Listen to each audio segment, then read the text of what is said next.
जय हिंद, नमस्कार दोस्तों। आप सभी का एक बार फिर स्वागत है। दोस्तों, बामला टोल प्लाजा पर सूबेदार राजेश जो ईएमई के हैं उनके साथ 10 से 15 टोल प्लाजा के गुंडों ने मारपीट की। उनकी पत्नी और बच्चे और भाई के साथ में भी मारपीट की, उनकी गाड़ी को तोड़ा। इसको लेकर वहाँ के जो स्टेशन हेडक्वार्टर के कर्नल एडम है, उन्होंने सीधा NHAI को पत्र लिखा। इस पत्र के बाद NHAI ने उस टोल प्लाजा को लेटर लिखा, कहा जांच करो, 15 अप्रैल तक रिपोर्ट पेश करो, नहीं तो 1 लाख रुपए का जुर्माना लगेगा। अब दोस्तों, मामला उससे आगे बढ़ चुका है। आप यहाँ पे देख पा रहे हैं, सुपर पावर इंडिया पार्टी के जो national president colonel RS Dudi है, उन्होंने हरियाणा के चीफ मिनिस्टर को लेटर लिख दिया है। और इसके साथ साथ जो मिनिस्टर है Nitin Gadkari, minister of highway road and transport के, उनको भी पत्र लिखा है और सेक्रेटरी को भी पत्र लिखा है। कहा है इंफॉर्मेशन और कंप्लेंट अंडर CRPC और BNSS 39 section 2 honour and dignity of military and paramilitary personnel. देखिए यहाँ पे श्री नायब सिंह सैनी जो चीफ मिनिस्टर ऑफ हरियाणा है, उनको ये कंप्लेंट लेटर भेजा जा रहा है। इसमें उन्होंने लिखा है, respected sir, under the provision of CRPC and BNSS 39 I do hereby make a complaint against all those people who were armed at toll plaza more than 10 person and attacked family of serving सूबेदार Rajesh Kumar eight बामला toll इन भिवानी में यह मामला हुआ था 4-5 अप्रैल को। और अब कहा गया है कि कम से कम 10 से ज़्यादा ऐसे लोग थे जिनके पास हथियार थे, जिन्होंने सूबेदार राजेश कुमार, उनकी फैमिली के साथ में मारपीट की है। अब जो CRPC और BNS की धारा 39 है, उसके तहत मैं आपको शिकायत कर रहा हूँ।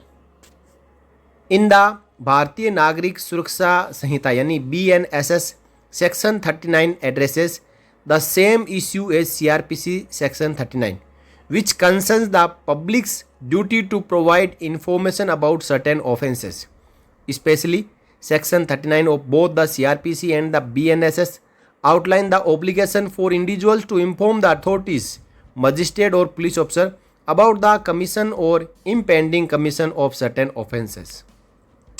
यानी जो CRPC सेक्शन 39 है और BNS सेक्शन 39, दोनों में सेक्शन 39 ही है, वो ये कहता है कि आप कहीं पे अपराध होता हुआ देख रहे हो तो आपका काम बनता है, ये पब्लिक की ड्यूटी बनती है कि वो मजिस्ट्रेट और पुलिस अफसर को सूचित करे।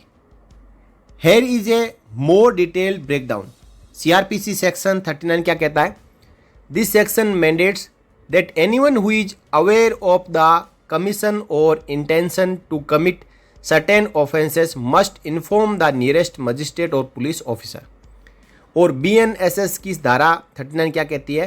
The corresponding provision in BNSS also requires individuals to report the commission or intention to commit certain offences to the relevant authorities। यानी ऐसा कोई घटना हो रही हो तो जो कंसर्न अथॉरिटीज़ है या मजिस्ट्रेट है या पुलिस ऑफिसर है, उनको सूचना देनी है।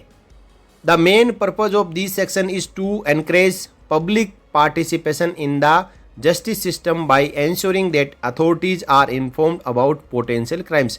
देखिए, एक अपराध करता हो और एक जिसके ऊपर अपराध हो रहा हो, वो दोनों आपस में उलझ जाते हैं, तो उनमें से कोई भी जो मजिस्ट्रेट या पुलिस अफसर या कंसर्न अथॉरिटी को सूचित नहीं कर पाता, लेकिन कोई तीसरा आदमी ज़रूर है जो कहीं ना कहीं खड़े हुए वीडियो बना रहा हो, जो बीच बचाव कर रहा हो या फिर केवल घटना होते हुए देख रहा हो, तो उसका ये काम बनता है कि CRPC सेक्शन 39 और BNS सेक्शन 39 के तहत वो मजिस्ट्रेट या पुलिस अफसर या कंसर्न अथॉरिटी को सूचित करे। आगे लिखा, that in addition to assault, affray and humiliation to subedar Rajesh Kumar and family, section 2 of CRPC 39 sections 143, 144, 145, 147 and 148, that is to say offences against the public tranquility specified in chapter 6 of the said code। आगे लिखा है, in case FIR is registered then lodge an FIR from my side and club both the FIR together. I will contest the case of soldier for justice. रण सिंह डूडी साहब ने कहा है कि आप जो पहले FIR है और मेरी तरफ से इस लेटर को FIR समझे, रजिस्टर करें और जितने भी FIR है सुबेदार राजेश कुमार साहब की ओर से उनको क्लब करें, मैं उनका केस झगड़ूंगा। तो ये लेटर 16 अप्रैल 2025 को हरियाणा के चीफ मिनिस्टर को लिखा जा चुका है। इसी के साथ इन्होंने 16 अप्रैल 25 को ही एक और लेटर लिखा honourable Shri Nitin Gadkari, ministry of road transport and highways, और ऑनरेबल श्री संतोष कुमार यादव जो चेयरमैन है National Highway Authority of India के, इनको भी इन्होंने लिखा है honour and dignity of military and paramilitary personnel. Respected sir, your kind attention is drawn to the act passed by parliament and exemption of toll tax, supreme court order on toll exemption for defence personnel and government of India department of NHAI circular order time to time. यानी आपको मैं ये ध्यान में लाना चाहता हूँ कि 1901 में आर्मी और एयरफोर्स के लिए एक इंडियन टोल एक्ट बना हुआ है। दूसरा, सुप्रीम कोर्ट ने भी आदेश दिया हुआ है कि डिफेंस पर्सनल को टोल टैक्स एग्जम्प्ट है। तीसरा, NHAI भी समय समय पर सर्कुलर जारी करते रहता है कि जो डिफेंस के सर्विंग जवान, JCO अधिकारी या उनके समकक्ष रैंक के जो जवान हैं उनसे आई कार्ड दिखाने पर टोल टैक्स ना वसूला जाए। That since independence, every year the offense or ill treatment towards military and paramilitary personnel passing through toll is in ascending order.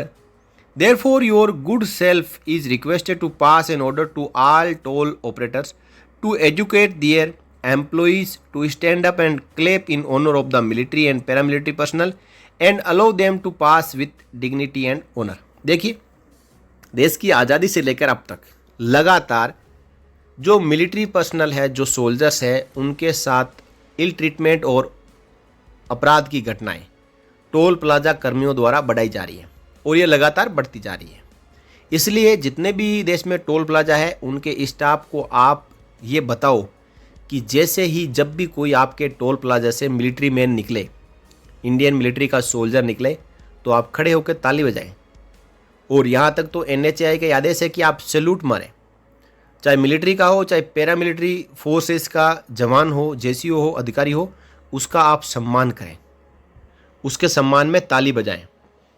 That pass any other appropriate order to streamline checking procedure for entitled person without compromising national security।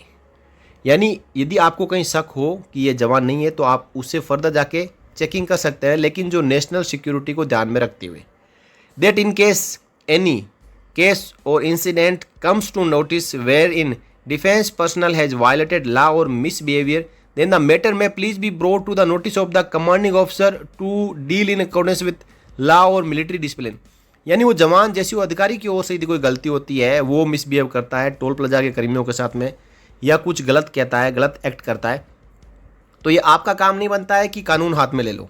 आप उस जवान जैसी अधिकारी के commanding officer को सूचित करो, वो जो मिलिट्री का लॉ है उसके अकॉर्डिंग उसके साथ में डील करेगा। But no soldier can be assaulted और humiliated by anybody whether soldier is on duty और ऑफ ड्यूटी। लेकिन किसी भी जैसे वो जवान अधिकारी को आप ह्यूमिलेट नहीं कर सकते, असोल्ट नहीं कर सकते, मारपीट नहीं कर सकते, वो चाहे ऑन ड्यूटी हो चाहे फिर वो ऑफ ड्यूटी हो। और ये लेटर भी 16 अप्रैल 25 को लिखा जा चुका है। काफ़ी अच्छी पहल की है RS डूडी साहब ने, जो कि एक रिटायर्ड कर्नल वेटरन है और वो अपनी पॉलिटिकल पार्टी के जरिए जवानों का साथ देना चाहते हैं। इससे पहले भी उन्होंने जवानों को लेकर अच्छे मुद्दे सरकार तक उठाए हैं और अब एक बार फिर हरियाणा के चीफ मिनिस्टर और केंद्रीय मंत्री नितिन गडकरी और जो चेयरमैन है NHAI के संतोष कुमार यादव, इनके सामने जवानों की डिग्निटी और ऑनर को लेकर मुद्दा उठाया। दोस्तों, क्या आप भी कर्नल साहब के साथ हैं? आप भी उनका साथ देना चाहते हैं तो आप इस वीडियो को शेयर कर सकते हैं, ताकि जो काम कर्नल साहब जवानों के लिए करना चाह रहे हैं, कर रहे हैं, उसमें उनको प्रोत्साहन मिल सके, उनको हौसला मिल सके कि हाँ, हमारे देश के JCO जवान अधिकारी और वेटरन मेरे साथ में हैं और मैं ऐसे मुद्दों को आगे तक ले जाऊंगा।